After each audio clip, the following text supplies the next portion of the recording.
Electricast. I was never really a runner. The way I see running is a gift, especially when you have stage 4 cancer. I'm Anne. I'm running the Boston Marathon, presented by Bank of America. I run for Dana-Farber Cancer Institute to give people like me a chance to thrive in life, even with cancer. Join Bank of America in helping Anne's cause. Give if you can at BofA.com/supportAnne. What would you like the power to do? References to charitable organizations is not an endorsement by Bank of America Corporation. Copyright 2025. The kids are still at practice, and I have no idea what's for dinner. You can get a rotisserie chicken and 2 sides for just $15 in as fast as an hour with Walmart Express Delivery. Who said that? Who's in my house? Don't play with me, because I'm not the one. It's just your friendly Walmart announcer. This is a commercial. Oh, okay. You were saying dinner for a family was just $15? Yep, it'll be at your door by the time you get the kids home from practice. Order now. Welcome to your Walmart. Subject to availability, restrictions and fees apply. Now that was a helpful commercial.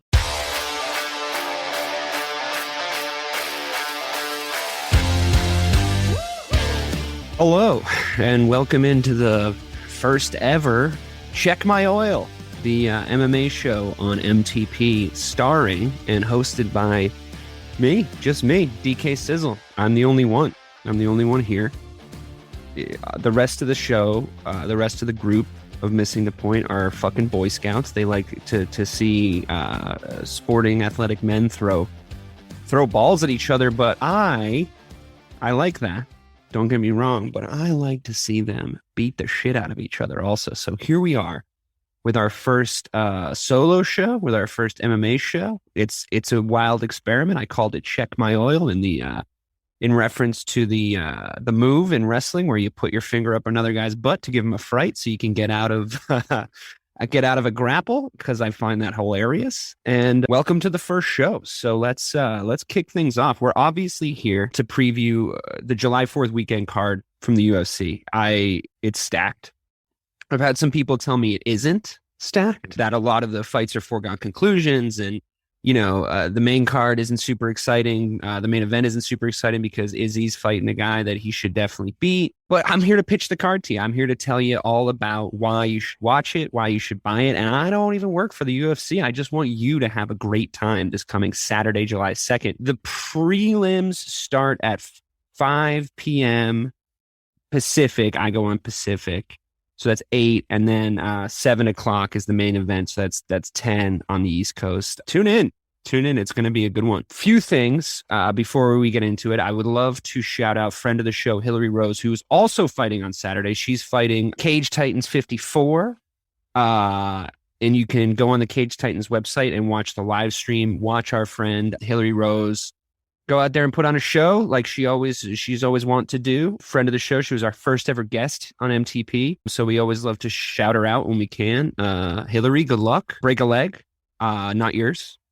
So yeah, definitely tune into that. It's before the meat of the UFC card. So you have time.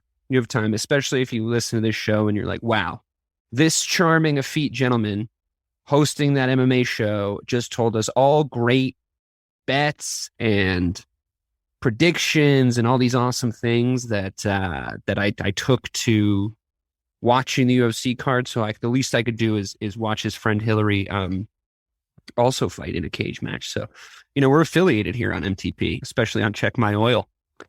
So this is the first primetime cage fight, MMA fight ever aired on primetime TV. It's on network television, the prelims, ABC.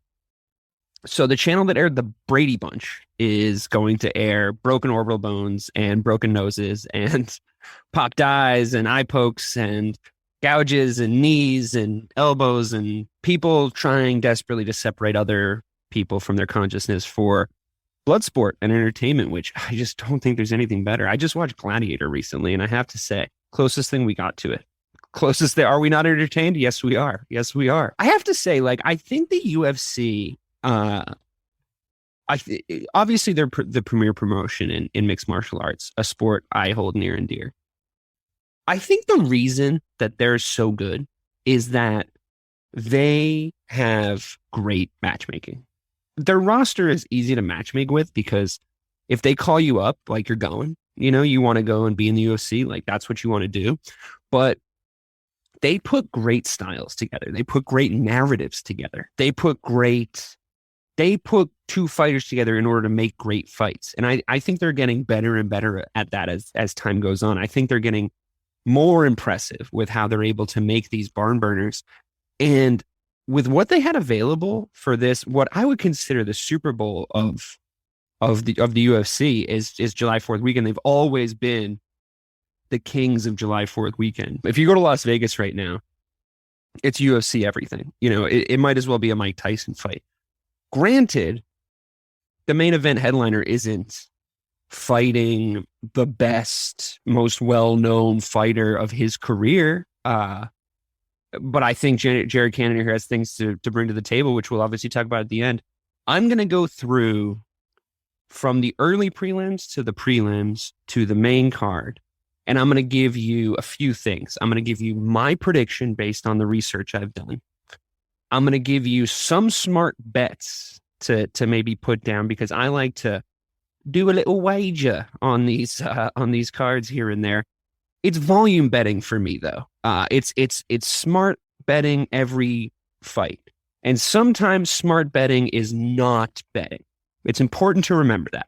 You don't need your little hit of dopamine just to throw money away on a stupid bet that was impossible to predict anyway. And you could get lucky or you could get fucked. So I'll tell you the stay away ones too. On that note, just as a little disclaimer, I'm not encouraging you to gamble. I don't think I don't think gambling is the worst thing in the world, but it is something you can get addicted to. And if you do have a gambling problem, please don't listen to these bets. Don't trail them. I'm by no means a betting expert. I win sometimes, I lose sometimes, but I have done the reading and I find that it helps. There's plenty of sources out there. If you have any kind of gambling addiction, begambleaware.org is a great one that people shout out all the time. I don't want you to hurt yourself. I want you to have fun. So we're going to go through every single fight. We're going to talk about some bets. We're going to talk about some odds, but that's not what we're here for. We're here to have fun. We're here to have fun. We're here to watch two people try to fucking kill each other. Men, women, it's got everything. You know, Bruce Buffer, it's got everything. So I'm looking forward to the card. It's always a fun day for me. The wife and I actually watch every single UFC card together. I'm talking all of them. Because we're, the clinical term for it actually was diagnosed as old as fuck. Going out on a Saturday night is the stuff of nightmares to us now, especially post-COVID. We got like too used to the couch here. So we just loved chucking on a fucking UFC card, you know, watching it, having a few glasses of wine, talking. It's honestly pure magic. We're even going to have a few people over this weekend, which is unusual for us because it's such a big card. And my wife's favorite fighter in the world, which I find a little insulting, and I'll tell you why in a second, is Israel Adesanya. She fucking loves Izzy because she is a massive geek, and so is he. And he shows the world that you can be a geek and also be a violent and a very effective violent man and the top of a sport and all these different things. So I think that's why a lot of people love Izzy. He's unashamedly himself. He loves what he loves, and I love him for that reason. My favorite fighter is Conor McGregor because I was born in Dublin, same place as Conor, which we have a Dublin man on this card, which we'll talk about. Early guesses as to who I think is going to win that fight. And again, you know, I'm not an expert. I'm swayed by many things, emotion, all these different things. I might cry during the Jim Miller, Donald Cerrone section of this card just on nostalgia. So, you know, a lot of this isn't based on fucking logic. So if Tailor My Bets doesn't work out for you, or if my predictions don't come true, like, you have only yourself to. But I've been doing pretty good recently. So we'll see how it goes. I will have to drink a little bit of water every now and again in order to keep these magical vocal cords moist. If you're one of those people that hates the word moist, you should get yourself a personality. Moving on. Let's start. Let's go with the prelims. I think a lot of times first of all, most people miss these. They're going to start before the prelims. I don't think you should miss these ones. These, you can't have multiple ones. These, I don't think you should miss these because there's actually some names. Some washed up, some not, some never was's, but that's the prelims for you. I think there's some cool fights on this undercard, and I think it's worth watching. Another thing the UFC does really well is it's got such a deep roster that you can recognize people that are fighting two cards underneath the main card, So I think it's worth watching. And there isn't a ton of information out there on who to bet on these fights and who you think is going to win. So I've actually gone and watched these contenders fight each other and put together something of a prediction for this card. So, it might be worth listening to. Who knows? Okay, who do we have first? Uriah Hall and Andre Muniz. I don't know. I guess we'll find out on Saturday. Your first inclination might be, I've heard of Uriah Hall, right? He's fought some big name fighters. He's a good fighter compared to, Uri. But I think he's on his way out. I think that he has little to no chance of mounting any kind of a title shot in the next few years. He's starting to age. He's taken some bad losses over the last 18 months. And he's even been beaten by guys that are, coming up later on this card. But I think in order to bet a fight like this, you got to bet your logic. You can't bet on the fact that you kind of know who Uriah Hall is. Uriah Hall is notoriously bad at defending grappling. And this guy, Andre Muniz, that he's fighting is a really good submission artist. So styles make fights. It's a bad matchup for Uriah Hall. It's a terrible matchup. It's a matchup that makes me think that Dana White maybe said something once and he's like, let's just get this fucking guy out of here. Let's just have him catch his next couple of L's and we'll see him down the trail. He's going to get submitted. I think he's going to get submitted in the first round. I think it's a foregone conclusion. I think you can get plus 180 for a Muniz first round submission. That's upon looking on, Thursday at 5:30 Pacific. That's what it was at. Obviously odd shift. But I think that's good value. I think for the fact that it's difficult to predict methods of victory and it's usually a sucker's bet, unless you're betting on Francis Ngannou to knock somebody out in the first round, I think this is as close to a good value bet on a method of victory bet that you're going to get. So, I just rhymed there. You get a little Parapper the Rapper here on Check My Oil. I have to make myself laugh because if you think about it by concept, I am just a man in a room alone talking to himself. But not to knock down the whole fucking house of cards here. Yeah, Uriah Hall's definitely going to get submitted. I think it's going to happen in the first round. I think he's going to blitz him. I think he's going to take him down. I think he's going to fucking armbar him or Kimura him or one of those fancy jiu-jitsu moves. And he's going to tap and it's going to be it. And I think it's going to be the start of the night. And I think it's going to be great. To be honest with you, I'm super excited. I'm probably going to bet the first round submission, and I think you should too if you feel so inclined. Don't gamble if you don't want to. We are going to move a little bit quicker through the pre-prelims, A, because there's sort of less information to go on, B, because the fighters aren't as good, so it's a little bit less interesting to talk about, but C, I want to be able to make sure to spend enough time on the big fights and what I think are the really exciting fights in the card, but I do want to do every fight because, all these guys are trying. They're out there doing camps, and they're doing their best. And I want them to get the attention they deserve. Jessica I and Macy Barber. I also have a prediction for this. Who would have thought? Two things could happen here. I personally don't love betting on a women's fight where both of the fighters are not great, because sort of anything can happen, up to and including, things you don't expect, but not usually a random knockout because of the power level that we're dealing with here. I think a lot of the times if two bums are fighting each other in the male division, one guy might catch the other guy. So you can kind of put money on a guy with a little bit more power than someone else, right? I think with the Jessica I Macy Barber thing, I think it can go one of two ways. I think either Jessica I pieces up Macy Barber for the entirety of their fight, or what I think will definitely happen is Macy Barber drags her to the ground for 3 not very exciting rounds of control, tries for submissions. Jessica I probably doesn't get submitted, if I'm being honest, and Macy Barber wins by points.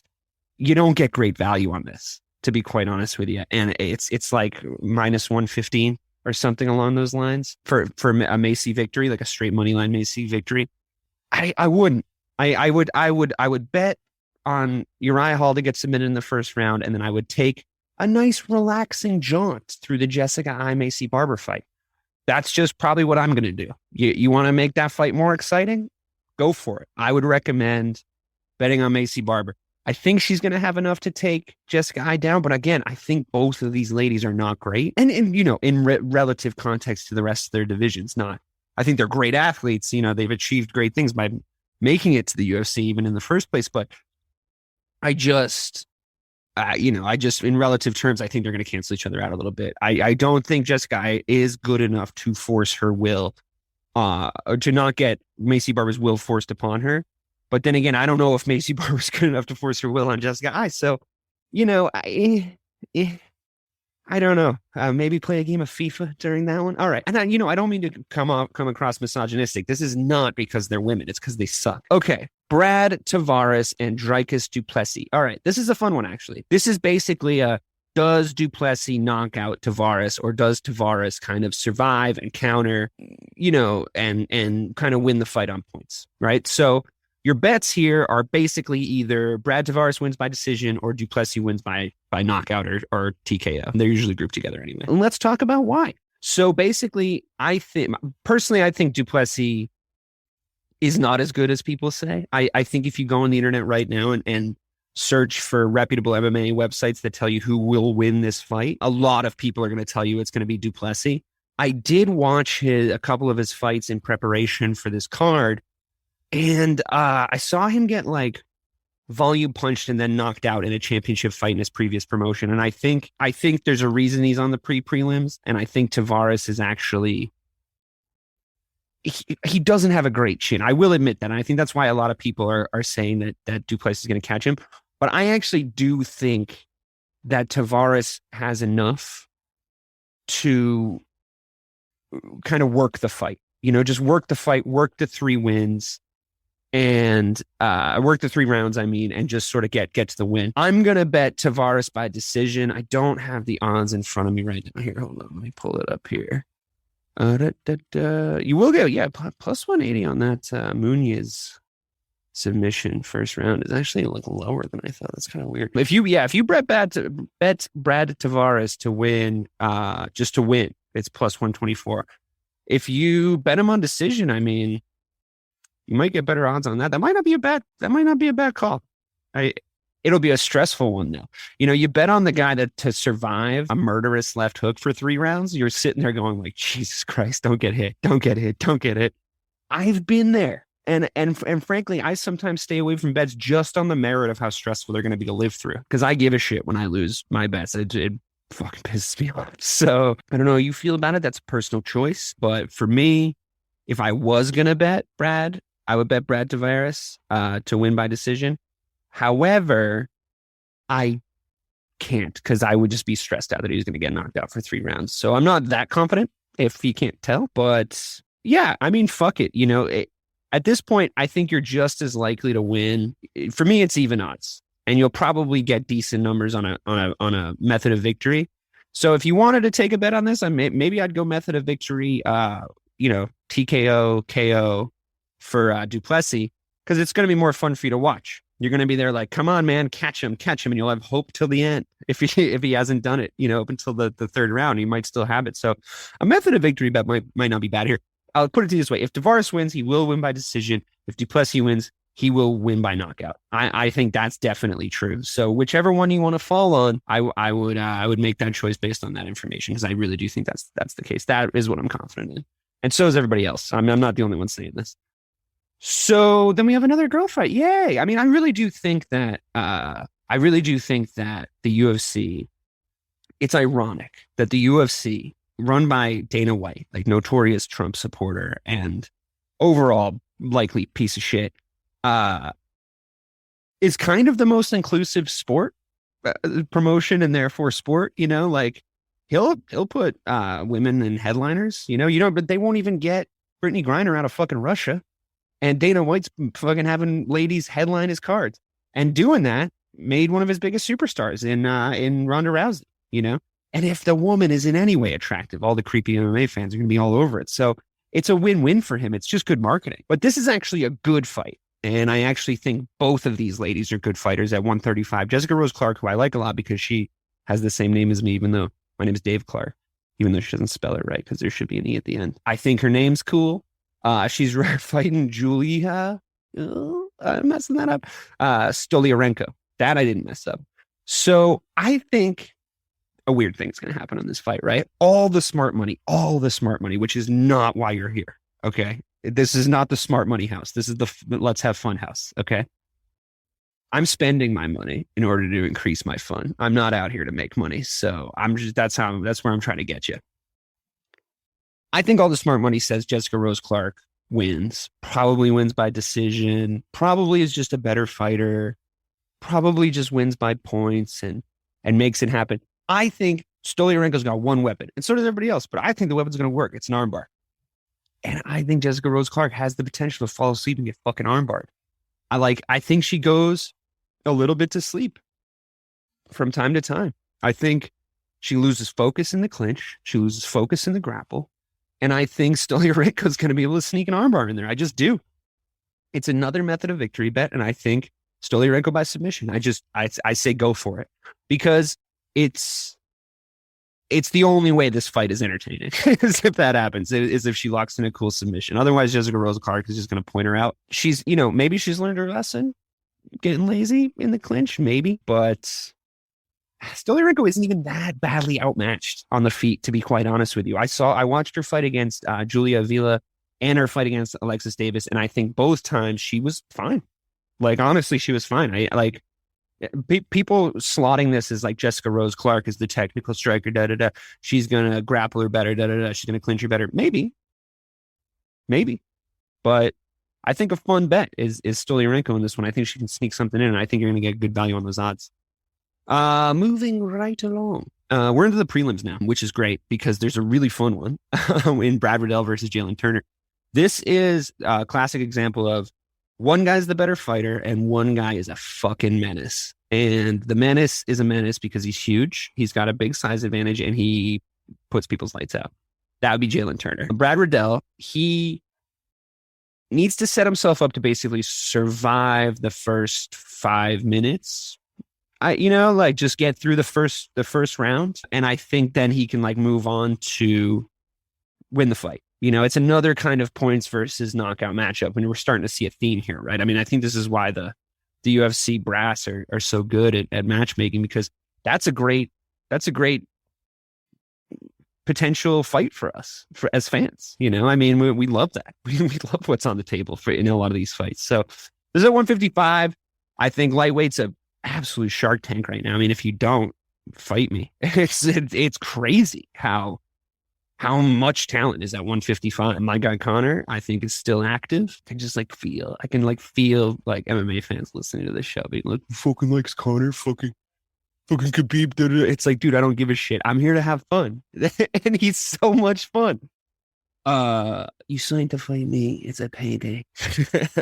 You calm. We're rich, baby. Conor Mado's rich. Break out the red panties.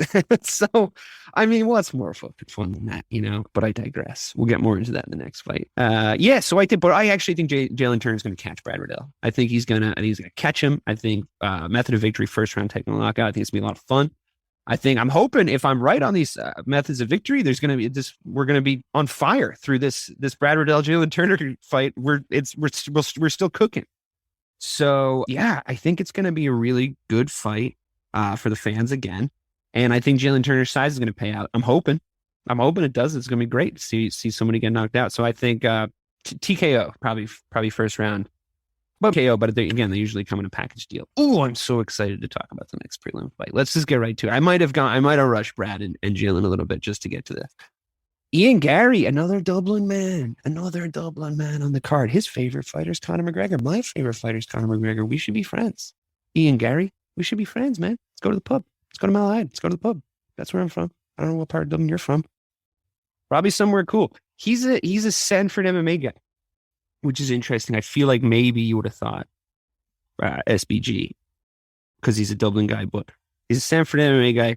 A lot of great fighters come out of there. Iron Michael Chandler, Michael Johnson was there, Ian Gary's there, Vicente Luque's there, I think, who's beating everybody's ass.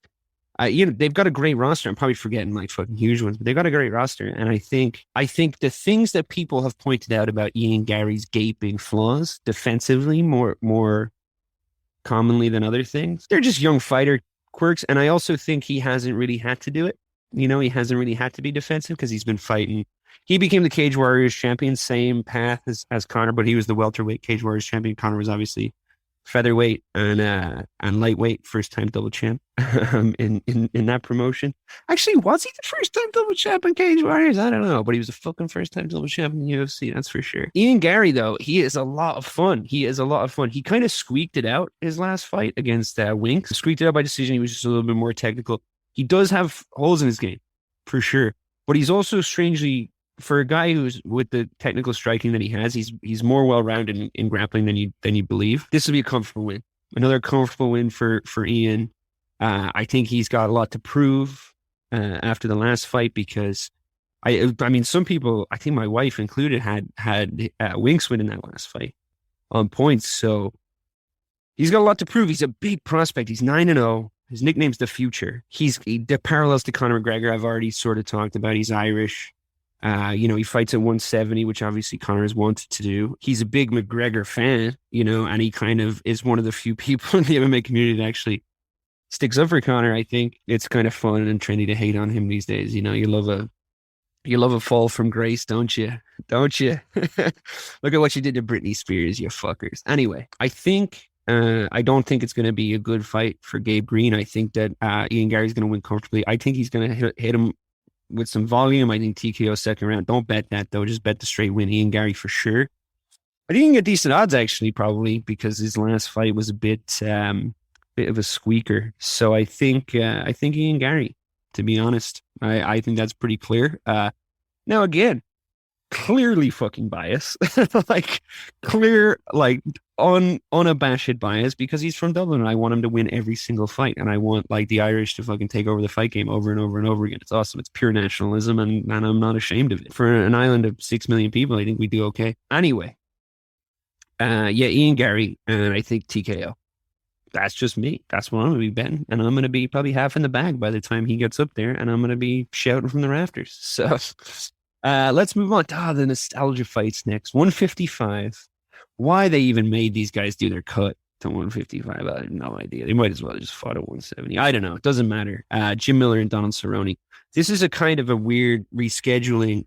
Joe Lozon was supposed to fight Cerrone. Shout out to Joe Lozon. Hillary, who I mentioned at the start of the show, trains at Lozon's. She's a big fan of his. And we are here too at MTP, but they kind of got cursed, that fight. Kept getting canceled. First, Cerrone backed out because he was sick or something, and then the second time they rescheduled it, Lozon backed out because something happened. And it's just too bad, because it was like a perfect kind of old head fight, guys who've been around a long time in this in the fight game and in the UFC, and kind of been through multiple eras, and two fan favorites, and they really wanted to put it on. Dana White says he's never fucking booking it again. I don't blame him, because it was just a big curse. It had a bit of a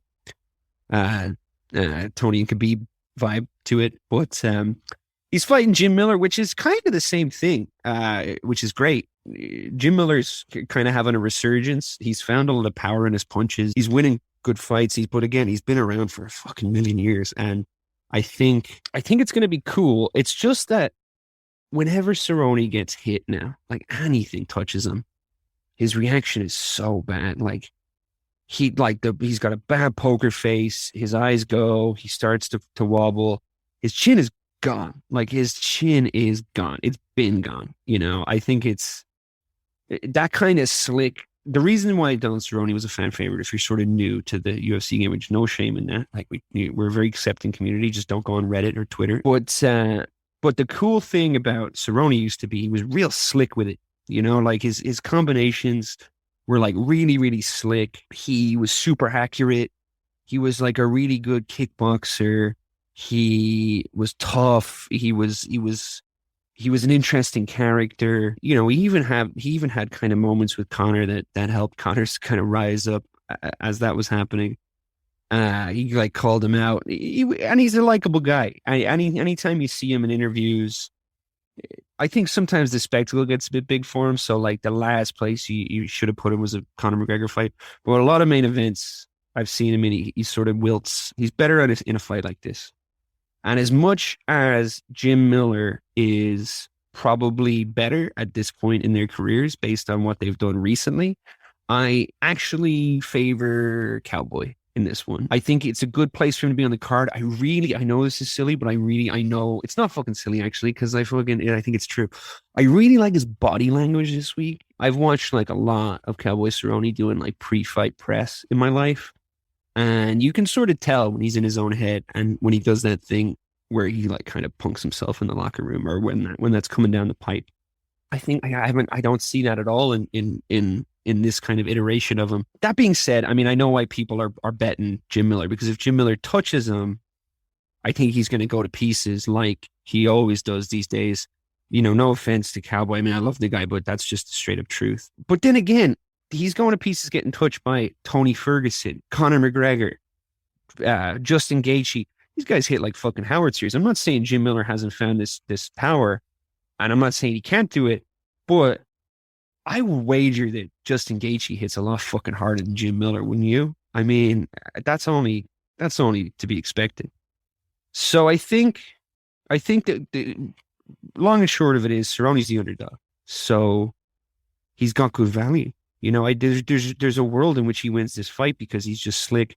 I think the way that their striking styles match up too, I think the way that Miller comes in kind of benefits Cerrone. And I think maybe he doesn't knock him out in the first round, which means Cerrone can get a little comfortable in there and actually like do some Donald Cerrone shit. I really think that can happen. So I think if he gets knocked unconscious, by the way, whatever he's been saying this week, he's retiring. I think if he gets knocked out, he's done. He's leaving the gloves in there. And that's probably for the best. But if he wins, oh, my boy, that is a different kettle of fish entirely. All right, let's move on to another fucking 40-year-old fighting somebody. Ruthless Robbie Lawler, another fan favorite, because he's put on some absolute stormers in his time in the UFC and in MMA in general. Ruthless Robbie Lawler, he's always in wars. If you ever want to, you can watch some amazing fights in the history of Robbie Lawler's career, and just going back and watching it, you watch some absolute fucking wars. You know, a lot of blood, a lot of guts, a lot of thunder. He's fighting a guy named Bryan Barberena, who he came in a little streaking. He was doing okay. He's one of those weird kind of out of shape guys who's like, you know, you put money on him and then you see him walk out and you're like, fuck. But in saying that, Robbie Lawler beat Nick Diaz in his last fight, and I think it was pretty universally agreed upon that Nick Diaz shouldn't have really been in there. That layoff was it for him. I think Robbie Lawler did a pretty good job against Ben Askren before he got kind of like choked out, but not really choked out, because even Herb Dean was like, oh, I fucked up. I shouldn't have stopped the fight. But everybody fucking killed him, you know, and he's 40. He's 40, and Bryan Barberena's 33, I think. So, it's even odds for me. I would take whatever you can get better odds on. I think Barberena is slightly better, but this is a pick 'em. I mean, they're both so. Bryan Barberena's never been as good as Ruthless Robbie Lawler was at his best, but Robbie Lawler is 40, and Barberena, he can get TKO'd for sure, but I don't think anyone's getting knocked out in this fight. I think it's going the distance. I think Barberena's going to win. I prefer if Robbie Lawler wins. I mean, who wouldn't? But if I'm trying to put my thinking man's cap on, I think it's Barberena. Okay, let's do it, guys. We're going into the big ones. Now, I don't even know if this is going to be, as of right now, I'm not sure if Sean O'Malley versus Pedro Munoz is even going to be, if it's going to be the feature prelim, which would make a lot of sense. You want a headliner, kind of a barn burner on the feature prelim, because as discussed, it's going to be on ABC before the pay-per-view, which is on, the pay-per-view. But the prelims are going to be on ABC. So Sugar Sean O'Malley is so exciting. He's got all the flair. He's the Gen Z Conor McGregor, right? He's got rainbow looking afro. He's funny. I personally like how he goes about his career and his business. He says, I'm not going to fight 50,000. I'm not going to get paid 50,000 to fight $1 million guys. I'm going to fight 50,000 guys, and I'm just going to stack up my record and practice and get better and better. And then when I fight tough guys, I'll get paid a shitload of money because my star will rise. I don't mind it. I really don't. The man's managing his brand. Not everybody has to go like, okay, let me beat the shit out of 3 tin cans and then go knock out fucking Jose Aldo. You know, I mean, it's everybody's different. I think that as far as this fight goes, if we can break that down, this whole like Sean O'Malley gets his leg eaten up thing, it happened once against an amazing leg kicker. Pedro Munoz is not going to be able to do that to Sean O'Malley. And Sean O'Malley is fun to watch, guys. Like, love him, hate him. He's too this, he's too that, he's too much. He's fun. He's so fun. He's fun.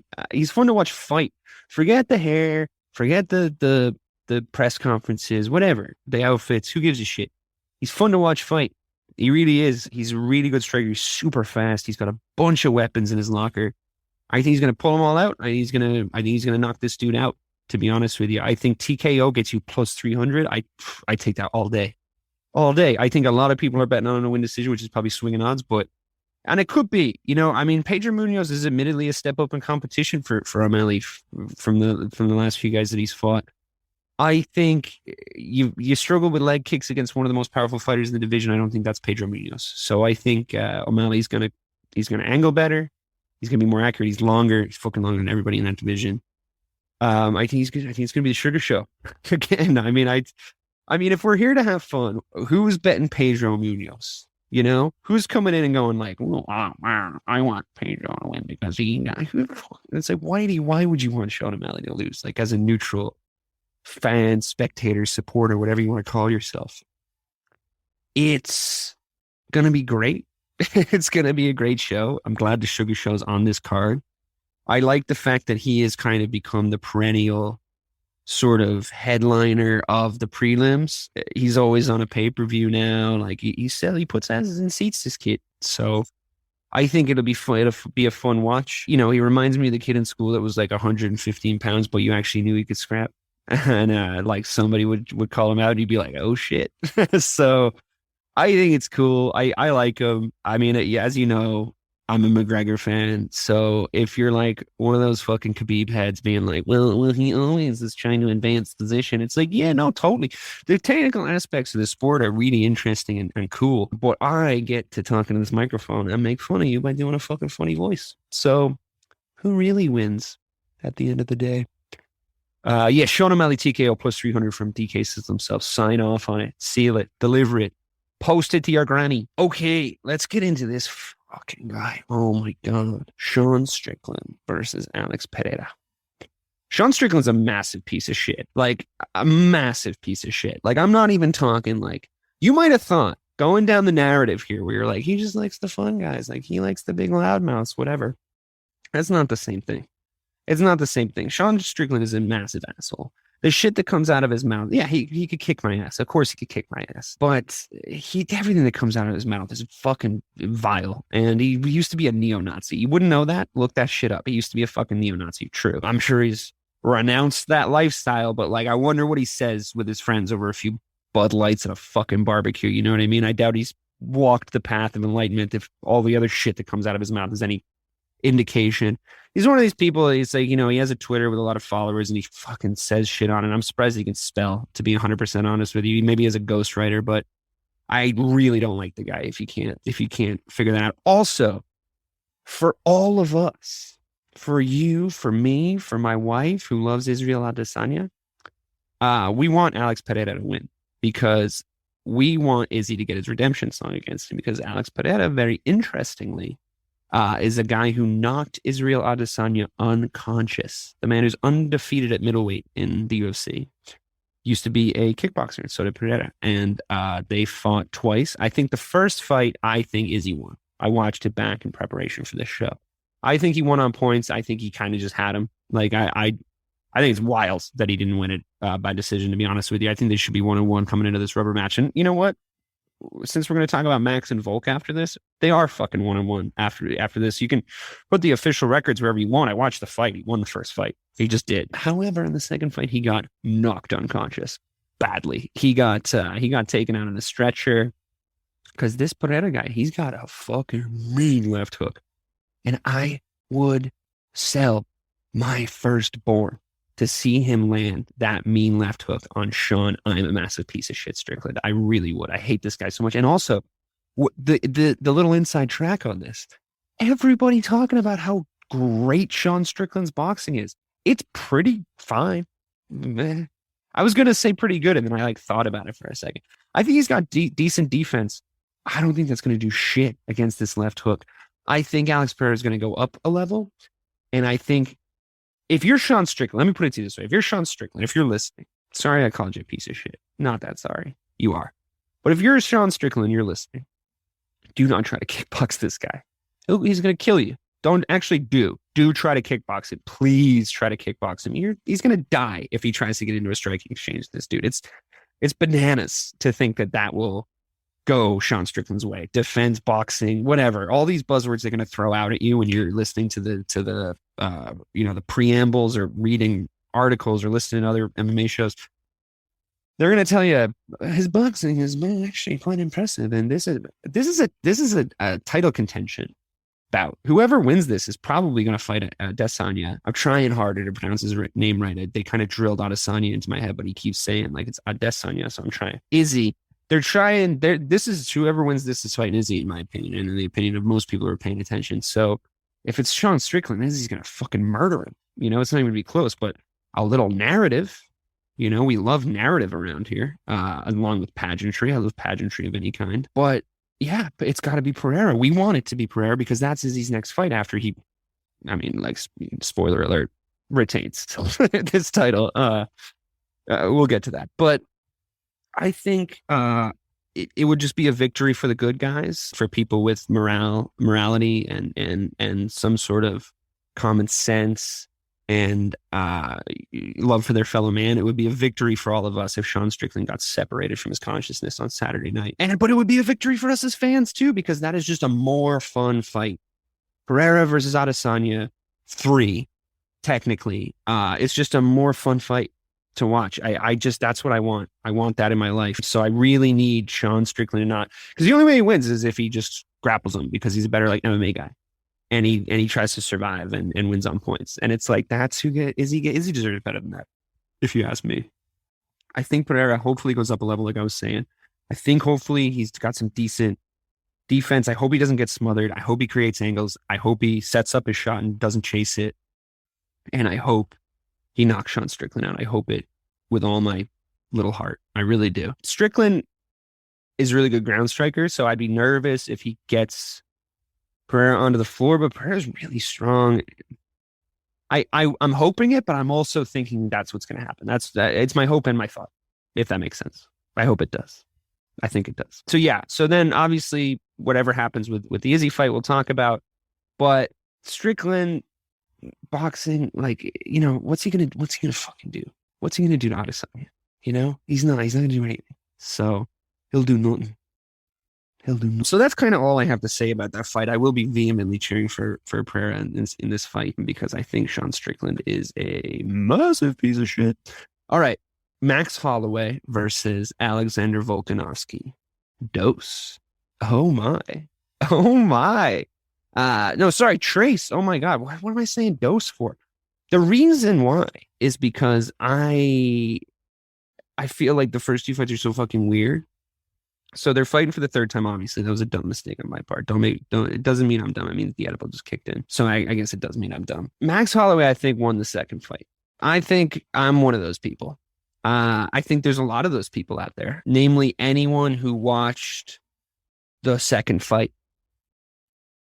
That's one of that. Anybody who's watched the second fight, I think, thinks Max won. So going off that, we were talking about Pereira and Adesanya. I think they're 1-1, and forget what the stupid judges that happen to be there that night say. I think they're 1-1. I think Volk and Holloway are 1-1. And I think this is the rubber match. And again, I think my little heart, my kind of fan, I love Max Holloway. How do you not? He's sort of my generation of MMA fighter too. I feel like he went on his run like shortly after I got into mixed martial arts. Maybe a year later, he starts showing up, like fighting Conor McGregor, and they have a fun little fight. And then he goes on to beat a lot of motherfuckers at featherweight, and he was the champ for a while, and he beat Aldo, and those were great fights. And his personality's funny, seems like a nice guy. I do worry. A lot of people say this these days, but I also do worry about his brain damage. I think he has taken quite a lot of punishment, and I think there is a noticeable slowdown in his speech. And I worry about it. I truly do. I don't hate Volk. I like nothing him. He just like doesn't move the needle for me. I don't know what it is. Like as a champion, it's just like he just doesn't bring a lot to the table. Like personality wise, like I get that he's a good fighter, but even then, like his style is weird, and he's really super well rounded. He can like kind of do everything, and he's a good athlete. And I should like him more than I do, but I just don't. Maybe it's because he fought Max. I don't know. I haven't really done like the kind of therapy deep dive on why I feel the way I feel about Alexander Volkanovski, but it's just a little upsetting that the judges blew the second fight, and this fight has a little bit less shine on it than it should. But if we just kind of do what I'm doing, which is just pretend that it's 1-on-1, because it is kind of, then I think that's a better way to kind of go about it. So I think this is the rubber match. And as far as a prediction goes, I mean, it's tough because I think Volk, they know each other so well at this point, so it could get weird. It could be like a strange interaction where they kind of cancel each other out. But I'm hoping Max has gone and added something to his game where he can come in and just do something different and win the fight, because like if everything went my way on this card, like seeing Sean Strickland get knocked unconscious, like seeing Max Holloway like lift the belt again, and I don't know what they do from there at featherweight, like if you look at the guys that Volk's beaten and look at the guys that Max has beaten, I think Max has got a better kill list, personally. But it would be great to see. It really would. It's hard. It's a hard fight to predict though, right? Because if I'm being really honest and I'm being super logical, I predict that it's going to go the same way as the first two fights. It's going to be really tight. It's going to be close, and the judges are going to fucking score it. And they're probably going to, as it should be. It's harder to take the belt away from the champion than it is to retain it. And that's fair enough. You got to go take that belt from him. I get that. But then, I mean, that calls the first fight into question, doesn't it? It doesn't matter. It's a weird fight. It's a complicated fight. Do not bet on this fight. Do not bet on this fight. It's not possible for us to predict. The smartest money you can have is Volk wins again. That's the smartest money you can have. But like, you don't want to bet that, do you? I mean, you don't want to be that guy, do you? You don't want to be betting on cheering for Alexander Volkanovski. I mean, I get that he's in Izzy's school and they're all friends or whatever, but you got to go Max on this. You got to take it to the max. So yeah, I'm saying Holloway via decision. I'm hoping it's a clear decision, because it's going to need to be if he's going to win that way. But Jesus, don't bet on this fight. Don't go near this fight with your money.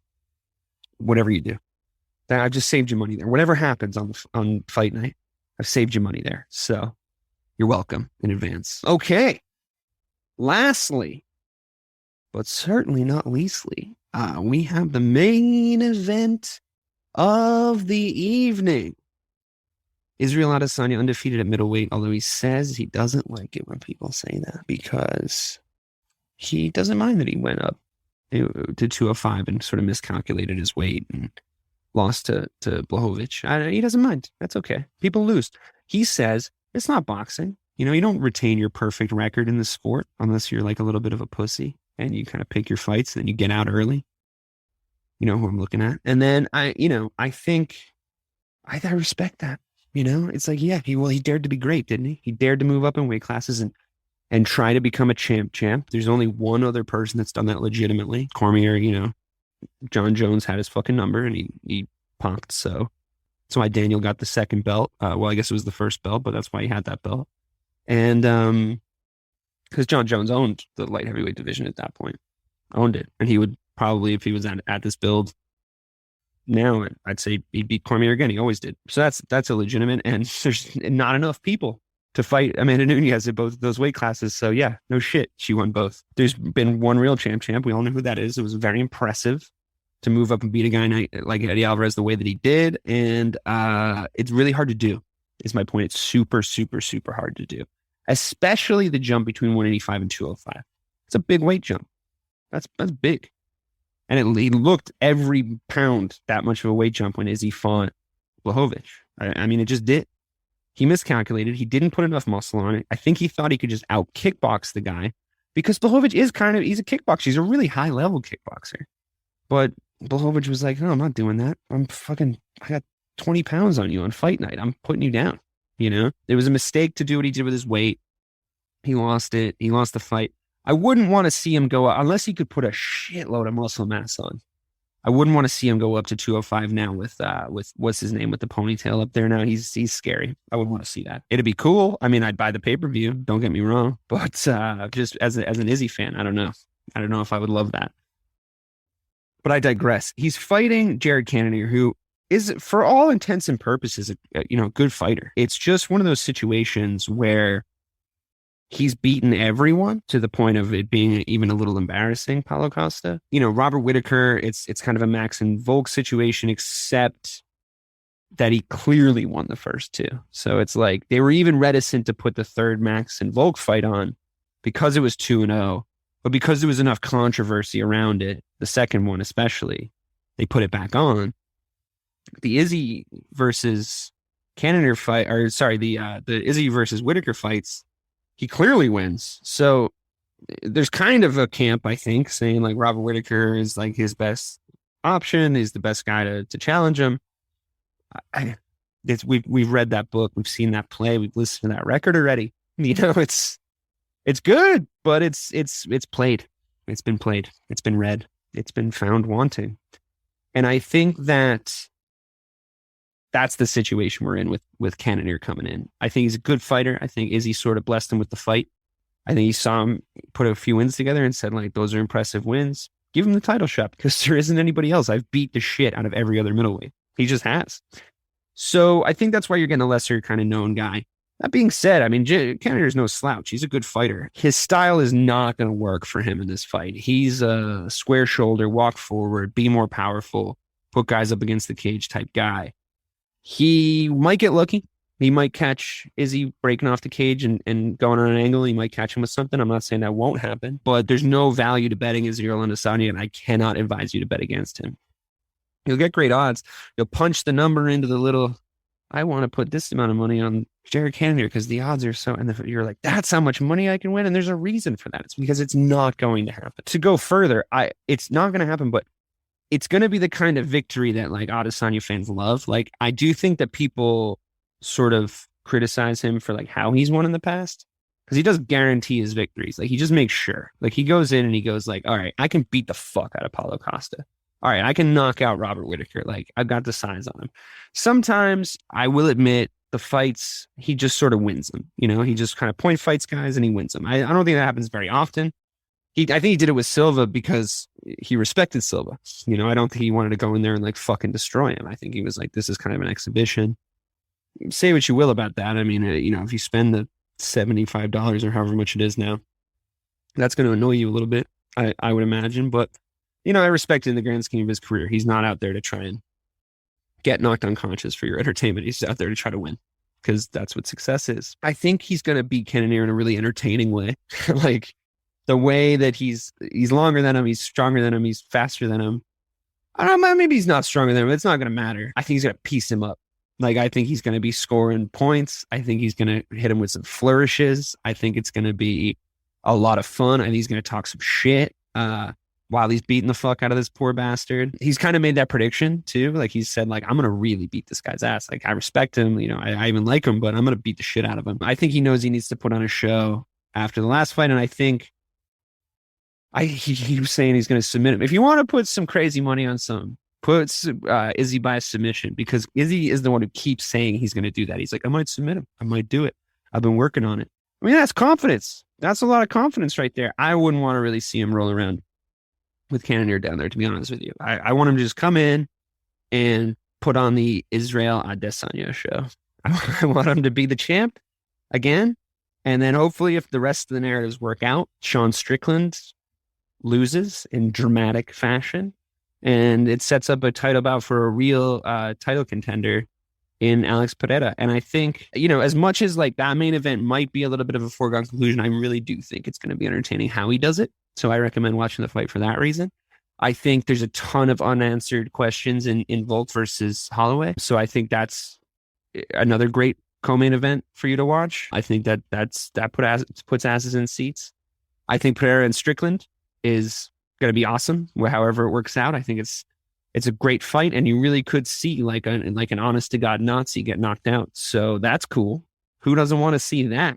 You can watch that fight and then put on Indiana Jones and Raiders of the Lost Ark and just get off on some Nazis getting punched in the fucking face porn,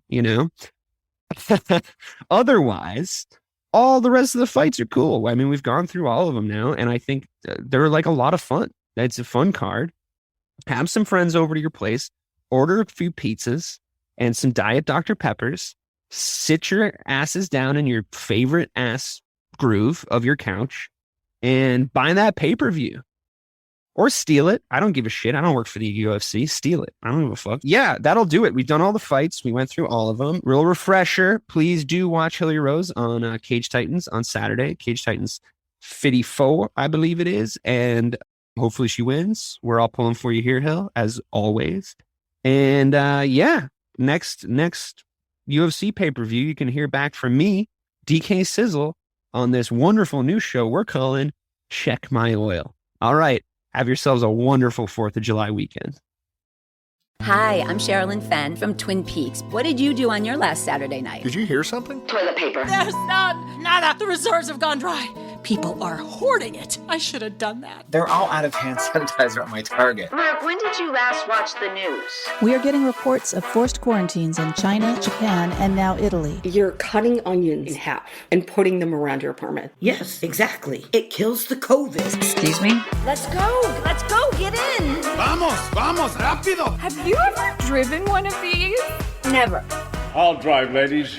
I've got the keys. Excuse me, I'm lost. I'm looking for my wife. I got turned around. Join me, Eric Roberts, Jennifer Elise Cox, and Ed Asner for The Last Saturday Night, an Electrocast podcast. You'll love it. Electrocast. Electrocast.